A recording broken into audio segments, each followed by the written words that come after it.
చాలామంది కపుల్స్ పిల్లలేక బాధపడే వాళ్ళు ఐయుఐ అని ఒక ప్రాసెస్కి ఎంతోమంది కపుల్ చేసుకున్నారు.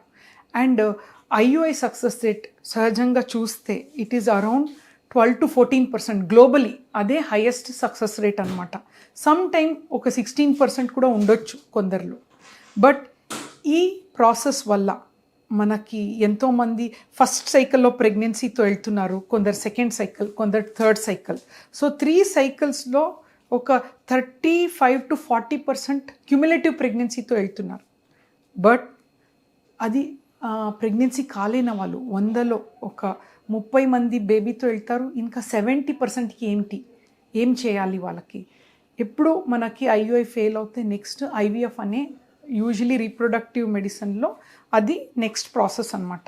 బట్ చాలామంది ఐయుఐ ఫెయిల్ అయింది, మేము ఇప్పుడు ఐవీఎఫ్ చేయటానికి మాకు ఇష్టం లేదు, డిఫరెంట్ రీజన్స్. కొందరికి ఇష్టం ఉండదు ఆ ఇంజెక్షన్స్, కొందరికి ప్రాసెస్ ఇష్టం ఉండదు, కొందరు ఫైనాన్షియల్ ప్రాబ్లమ్స్ వల్ల మధ్యలో ఏదైనా ఉందా మేడం మాకు అన్నప్పుడు we are also thinking how to బెస్ట్గా ఇటువంటి కపుల్స్కి హెల్ప్ చేయటం ఎలా అని. సో ఈ technology something really which has come new. ఇది పయనీర్ అనమాట. We call it as a microfluidic technology అన్నట్టు. సో ఈ టెక్నాలజీలో ఏంటి, ఈ టెక్నాలజీ యూజ్ ఏంటి అనేటప్పుడు ఈ process it is nothing but sperm preparation process. అంటే ఐయుఐలో స్పర్మ్ అనేది మనం ప్రిపేర్ చేస్తాం కదా. ఎలా స్పర్మ్ మనం ప్రిపేర్ చేస్తామంటే మీరు ఇక్కడ చూస్తే స్పర్మ్లో ఒకటి ఆకారం అని ఉంటుంది. ఇది స్ట్రక్చర్ ఆఫ్ స్పర్మ్. స్పర్మ్ కూడా ఒక హెడ్, ఒక నెక్, ఒక టెయిల్ అన్నట్టు స్ట్రక్చర్ ఉంటుంది అనమాట. సో అకార్డింగ్ టు WHO ఒక మేల్ స్పర్మ్ పారామీటర్లో అట్లీస్ట్ 4% నార్మల్ మార్ఫాలజీగా ఉండాలి. అంటే కౌంట్ మనకి ఆల్మోస్ట్ 25 మిలియన్స్ కౌంట్ ఉంటే దాంట్లో 4% మార్ఫాలజీగా నార్మల్ ఉండాలి, ప్లస్ మూమెంట్స్ కూడా ఉండాలి అన్నమాట. సో ఇక్కడ చూస్తుంటే మీరు కొన్ని స్పర్మ్కి కొన్ని హెడ్ డిఫెక్ట్స్ అని చూస్తున్నాం. ఇక్కడ 2 హెడ్స్ ఉంది చూడండి. ఈ దాంట్లో పిన్ హెడ్ సన్నగా ఉంది, పిన్ హెడ్ అన్నట్టు. ఇక్కడ 2 హెడ్స్, ఇక్కడ పిన్ హెడ్, అండ్ ఇక్కడ different type of shape of head. ఈ అన్ని హెడ్ డిఫెక్ట్స్ అనమాట. అంటే స్పర్మ్లో ఉన్న ఈ డిఫెక్ట్ వల్ల ప్రెగ్నెన్సీ ఛాన్సెస్ తక్కువ ఉంటుంది. ఇక్కడ నెక్ డిఫెక్ట్, ఇక్కడ చూస్తే మీకు చిన్నగా ఉంది నెక్, ఇలా గ్లాబ్యులర్గా ఉంది కొన్ని దాంట్లో. థర్డ్ టెయిల్ డిఫెక్ట్, టెయిల్స్ కూడా 2 టెయిల్స్ చూస్తున్నారు, ఇది చాలా టర్న్ అయినాయి. సో ఇట్లా either head defect, either mid piece defect or tail defect, ఇవన్నీ మార్ఫాలజికల్గా నార్మల్గా షేప్ లేని స్పర్మ్స్ ఉంటే సక్సెస్ అనేది చాలా తక్కువ ఉంటుంది. అదే కాకుండా మూమెంట్స్ ఉండాలి. టెయిల్ వల్ల మూమెంట్స్ కూడా సరిగా లేదంటే ఇటువంటి అయిన వాళ్ళకి ఎప్పుడు ఐయుఐ సక్సెస్ అనేది తక్కువ ఉండేది. వాళ్ళకి ఐవీఎఫ్ఐ సజెస్ట్ చేసేవాళ్ళు. బట్ ఈ మైక్రోఫ్లూయిడిక్ టెక్నాలజీ వల్ల ప్రిపరేషన్ డిఫరెంట్ మెథడ్ చేసి the best quality of sperm, దానిది డిఫెక్ట్ లేని sperm, morphologically normal sperm plus motility ఉన్న స్పర్మ్ని సెలెక్ట్ చేసి అదే మనం క్యాథెటర్లో ద్వారా ఇన్సర్ట్ చేసి లేడీస్ గర్భాశయంలో ఇన్సర్ట్ చేసాం. అది కూడా నేను నెక్స్ట్గా చెప్తాం. And we want to hear from our embryologist ఈ ప్రాసెస్ గురించి ఎలా చేస్తారు అనేది, అండ్ ఓల్డ్ టెక్నాలజీ కంపేర్ చేస్తే ఎలా డిఫరెంట్ అని. She is our embryologist Alekhya, she will be talking about it. Hello, before మనం ఓల్డ్ టెక్నాలజీలో మామూలుగా డెన్సిటీ గ్రేడియంట్ టెక్నిక్ యూజ్ చేసేవాళ్ళం. ఈ డెన్సిటీ గ్రేడియంట్ టెక్నిక్లో ఏంటంటే మనం స్పర్మ్ శాంపుల్ ప్లస్ మీడియా రెండు కలిపి ఈ సెంట్రిఫ్యూజ్లో రొటేట్ చేస్తాం అన్నమాట. ఇందులో ఇది రొటేట్ అవుతుంది. ఈ రొటేషన్స్ వల్ల ఏమవుతుందంటే మనకి motility and morphological good sperms లభిస్తాయి. బట్ ఇంకా ఏంటంటే ఈ మైక్రోఫ్లూయిడిక్ టెక్నాలజీ అనేది ఇంకా better motility and better morphology sperms మనకు వస్తాయి. సో ఇందులో డిఎన్ఏ ఫ్రాగ్మెంటేషన్ కూడా తక్కువ ఉంటుంది ఈ మైక్రోఫ్లూయిడిక్ టెక్నాలజీలో. దీని ప్రాసెస్ ఎలా చేస్తామనేది నేను చూపిస్తాను ఇప్పుడు. సో బేసికలీ బిఫోర్ టెక్నాలజీలో ఎలా ఉండేదంటే స్పర్మ్ ప్రిపరేట్ చేసి ఇది మనం చూస్తే ఇది రొటేట్ చేయాలి. స్పర్మ్స్ ఒక 15-20 మినిట్స్ రొటేషన్లో ఉంటుంది, హై స్పీడ్ రొటేషన్లో ఉంటుంది. దానివల్ల డిఎన్ఏ ఫ్రాగ్మెంట్స్ కానీ ప్రాబ్లమ్స్ కానీ ఎక్కువ ఏర్పడాయి అండ్ సక్సెస్ ఆఫ్ ఐయుఐ ఒక మోడరేట్గా ఉండేది. ఇప్పుడు ఇవన్నీ టెక్నాలజీ లేదు, వెరీ సింపుల్ అనమాట.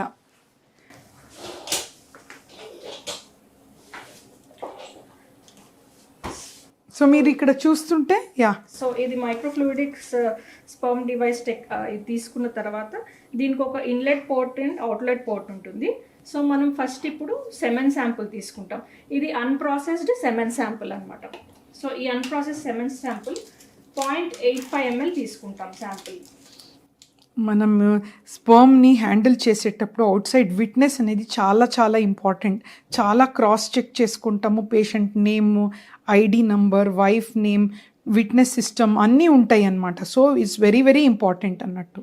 సో ఇప్పుడు నేను 0.5 ml ఆఫ్ సెమెన్ శాంపుల్ తీసుకున్నాను. ఇది అన్ప్రాసెస్ శాంపుల్. ఇప్పుడు నేను దీన్ని స్లోగా ఇన్లెట్ పోర్ట్లో ఇంజెక్ట్ చేస్తున్నాను.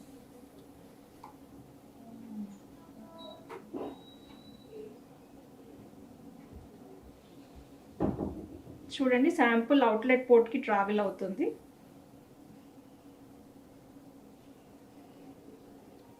నేను కంప్లీట్ శాంపుల్ ఇంజెక్ట్ చేశాను ఇన్లెట్ పోర్ట్కి. దెన్ ఇప్పుడు 0.7 ml of sperm processing media అనమాట. ఈ మీడియాని అవుట్లెట్ పోర్ట్లో యాడ్ చేస్తున్నాను. స్లోగా డ్రాప్ బై డ్రాప్ యాడ్ చేయాలి.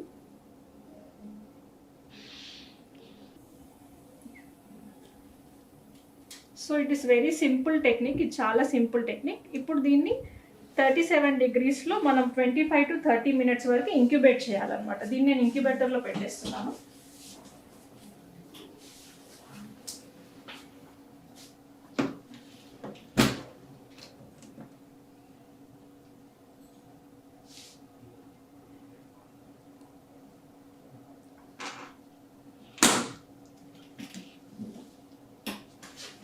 సో ఇప్పుడు మనకి 30 minutes అయింది.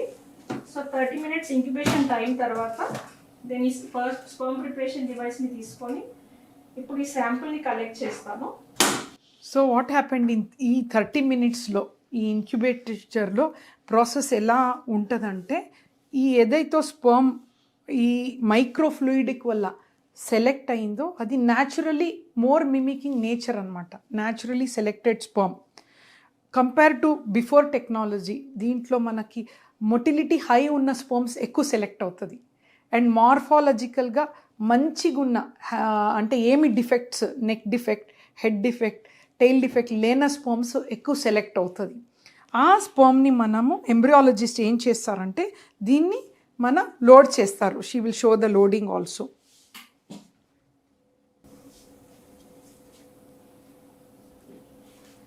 సో ఇప్పుడు ఆఫ్టర్ 30 minutes ఈ అవుట్లెట్ పోర్ట్ నుంచి మనం స్పర్మ్ శాంపుల్ కలెక్ట్ చేసుకోవాలి. సో మనం 0.5 ml of sperm sample collect చేసుకుంటాము. ఈ స్పర్మ్స్ ఇప్పుడు best in motility, morphology and with less DNA fragmentation ఉంటాయి. నేను 0.5 ml ఆఫ్ శాంపుల్ కలెక్ట్ చేసుకున్నాను. ఇప్పుడు this I load into IUI catheter. So ఇది ఐయుఐ క్యాథెటర్ అనమాట.